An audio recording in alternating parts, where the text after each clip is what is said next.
Yo les amis, j'espère que vous allez bien. Comme chaque début de semaine, on va commencer avec une vidéo d'analyse technique globale sur le marché des cryptos, avec en ce moment Bitcoin qui est en train de franchir les 65 000 $ et Ethereum qui est autour des 3 500 $. Donc voilà, ça débute bien, ça promet encore pour cette semaine. Et donc comme d'habitude, on va voir un petit peu les niveaux qui nous intéressent pour la semaine. Et puis on fera un petit tour sur les altcoins pour vous donner quelques configurations qui me paraissent intéressantes. Comme d'habitude les amis, si ce n'est pas encore fait, pensez à vous abonner et à liker cette vidéo pour soutenir la chaîne. Et pour ceux qui veulent préparer le prochain bullrun, ça se passe dans le groupe Telegram Crypto Wolfgang et vous avez le lien dans la description de la vidéo.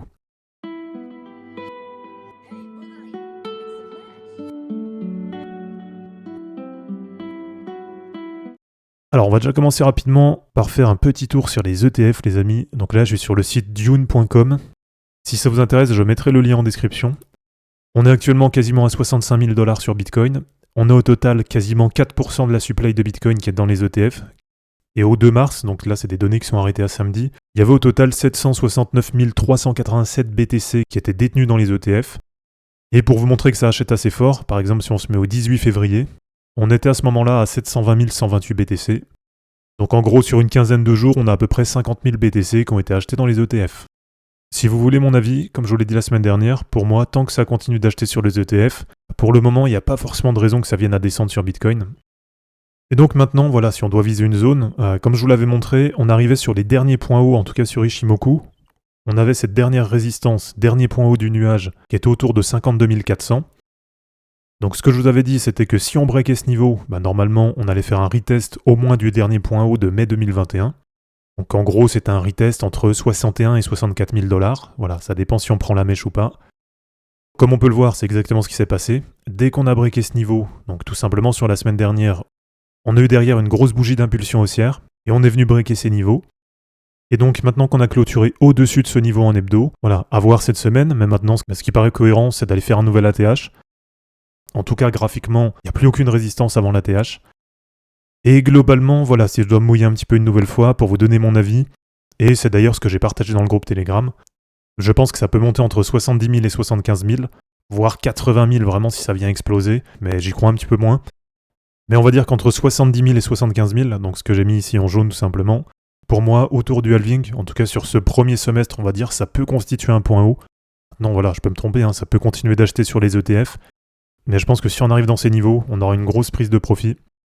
Et à titre personnel, c'est aussi peut-être ce que je vais faire. Voilà, je vais voir un petit peu comment ça évolue. Mais si on vient entre 70 et 75 000, peut-être que je vais décharger un petit peu sur Bitcoin. Et dans les zones de rachat qui paraissaient intéressantes, alors je vous les ai déjà données, c'est toujours un petit peu les mêmes. En gros, on a ce premier niveau autour de 52 700. Donc simplement, c'est l'ancienne résistance. Ça peut pourquoi pas recorriger et revenir à peu près ici. Et sinon, l'autre niveau qui va nous intéresser, ça va être à peu près ici, autour de 45 300. Voilà, ça peut paraître assez cohérent, pourquoi pas, de revenir dans ces niveaux. Et là, ça nous fera une correction à peu près sur la moyenne mobile 20 hebdo. Alors, je vous montre un petit coup Ethereum. Donc là, c'est la même chose. On arrive sur la résistance qu'on avait notée, autour de 3 530 $. Et si on vient à casser ce niveau à la hausse, le niveau d'après, je vous l'avais déjà donné. Voilà, ça va correspondre à peu près ici. On voit qu'on avait une ancienne résistance. Et donc pour Ethereum, le prochain objectif, ça va être 4 000 $. Donc comme on peut voir, il y a un petit peu de retard par rapport à Bitcoin, puisque les 4 000 $, ça correspond plus ou moins aux 64 000 sur Bitcoin. Et ensuite, si on vient à passer les 4 000 $, l'objectif d'après, ça va être en gros un retest de l'ancien ATH, autour de 4 700, 4 800 $. Alors les points de repli sur Ethereum, c'est pareil, c'est toujours les mêmes. Et là, je vous les redonne quand même. Premier niveau de repli, ça peut être pourquoi pas sur la Tenkan et la moyenne mobile 7, on va dire autour de 2 900 $. Et là, ça vient correspondre en même temps à ce plat de nuage. Et après, on peut se mettre un deuxième repli un petit peu plus important. Et là, on va dire entre 2500 et 2400 $.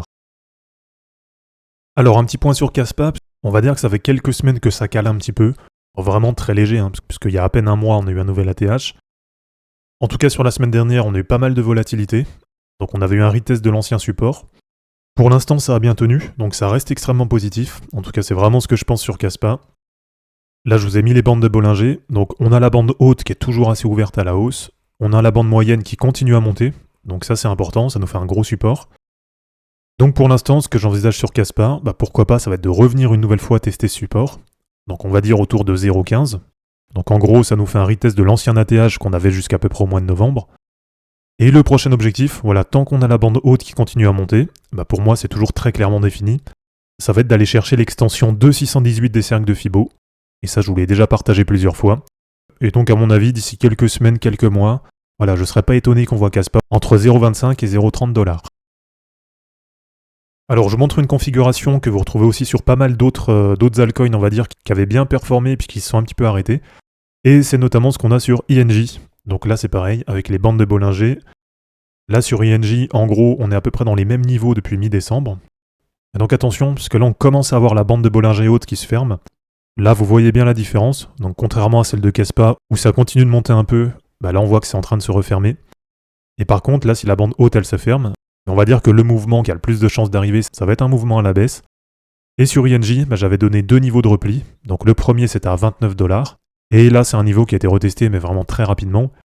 Mais en tout cas, entre 29 et 25, voilà, ça me paraît être une zone intermédiaire plutôt intéressante. Et donc je pense qu'en cas de correction globale sur le marché, on pourrait pourquoi pas revenir visiter à peu près dans ces niveaux. Et pour terminer, je vous remontre Alephium. Donc je vous avais donné un point à surveiller autour de 3,57 $. Donc c'est le trait vert qui est ici. Donc ce qui s'est passé, c'est qu'on avait réussi à breaker ce niveau. Sur la semaine dernière, on a fait un point haut à peu près sur 4 $. Mais par contre, le niveau de clôture hebdo, il s'est fait sous les 3,57 $. Donc ça veut dire qu'on a clôturé sous ce niveau, donc sous le 1,618 des cercles de Fibo. Et actuellement, là, on ouvre la semaine autour de 3,44 $. Donc ce qui me paraît cohérent une nouvelle fois, voilà, on va la prolonger un petit peu. Un niveau intéressant de recharge, à mon avis, sur Alephium, bah, ça va être en cas de touchette sur la trendline. Je pense qu'entre 3 $ et 3,20 $, ça vous ferait déjà potentiellement un bon niveau de repli pour du long terme. Donc voilà un petit peu ce que je voulais vous montrer pour aujourd'hui. Donc globalement à retenir, à mon avis, c'est que tant que ça continue d'acheter sur les ETF, voilà, il ne faut pas s'attendre non plus à une énorme correction.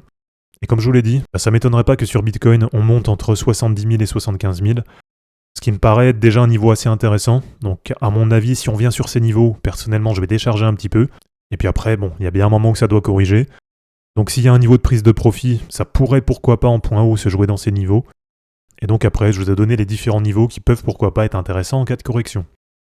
Donc voilà les amis, c'est terminé pour cette vidéo d'analyse technique. J'espère en tout cas que ça vous aura plu. Comme d'habitude, mettez-moi dans les commentaires les cryptos sur lesquels vous voulez connaître les points de recharge, les objectifs, etc. Et comme chaque début de semaine, aujourd'hui ou demain, je vous posterai toutes les charts sur Twitter et sur Telegram. Donc n'hésitez pas à aimer cette vidéo, à la commenter et à vous abonner pour en suivre d'autres. Dans la description de cette vidéo, vous allez retrouver tous les liens utiles et les liens pour me soutenir. On se dit à bientôt pour une prochaine vidéo, et d'ici là, ne capitulez pas, car les fortunes se créeront en portant vos burnes. Ciao.